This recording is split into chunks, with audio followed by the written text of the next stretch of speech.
प्रेमी सज्जनों, हम 3 प्रकार से कर्म करते हैं: कृत्यकारी और अनुमोदित। कृत्य कर्म वह होते हैं जो हम अपनी स्वतंत्रता से करते हैं और उसका फल हमें ही प्राप्त होता है, किसी दूसरे को प्राप्त नहीं होता है। वो कृत कर्म कहलाता है, हमारे द्वारा किया हुआ कार्य। दूसरा कारित कर्म है। कारित कर्म वह कहलाता है जो दूसरे के अधीन रह करके किया जाता है, किसी की प्रेरणा से किया जाता है, अथवा हम सेना आदि में भर्ती होकर के सेना अध्यक्ष के आदेश से हम कर्म करते हैं, वह कारित कर्म कहलाता है, अर्थात दूसरे के द्वारा करवाया गया। तीसरा कर्म है अनुमोदित कर्म। जिस कर्म को हम स्वयं नहीं करते परंतु दूसरा कोई कार्य कर रहा होता है तो उसका हम अनुमोदन करते हैं, वो अनुमोदित कर्म कहलाता है। तो इस प्रकार से हम 3 प्रकार से कर्म करते हैं। जो कारित कर्म है उसका फल हमें भी प्राप्त होता है और जो करने वाला है उसको भी प्राप्त होता है, अर्थात कराने वाला और करने वाला दोनों को ही उसका फल मिलता है।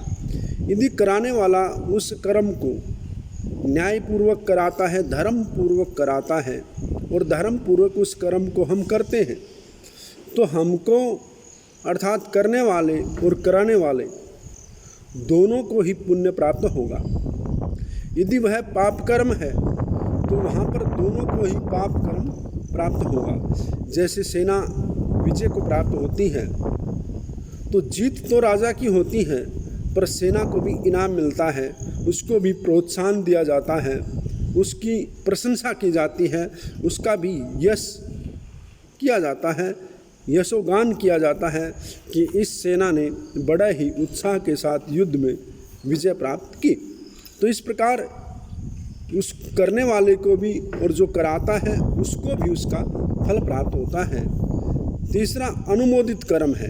अनुमोदित कर्म को हम स्वयं नहीं करते हैं, दूसरे ने किसी ने कोई कर्म किया, हमने उसकी प्रशंसा कर दी या उसका अनुमोदन किया कि हाँ ये कार्य जो है बहुत ही अच्छा है। तो इस प्रकार का अनुमोदन करना भी हमारे को पुण्य प्रदान करता है, अच्छा फल प्रदान करता है। यदि हम किसी पाप कर्म का अनुमोदन कर रहे हैं तो हमें भी पाप लगता है, हम कहते जी हमने तो किया ही नहीं, भले ही आपने नहीं किया हो परंतु आपने यदि अनुमोदन कर दिया है तो उसका कुछ भाग कुछ फल आपको भी प्राप्त होगा, कुछ दोष जो है आपको भी लगेगा। तो इसलिए हमें अपने कर्मों को सोच विचार करके चिंतन मनन के करके करना चाहिए जो भी हम कर्म करते हैं।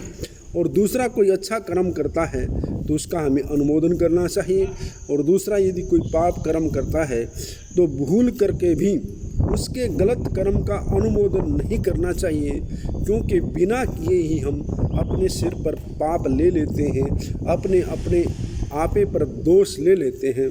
तो इसलिए इस बात से हमेशा बचना चाहिए और इन कर्मों की व्यवस्था को हमें जानने का प्रयास करना चाहिए।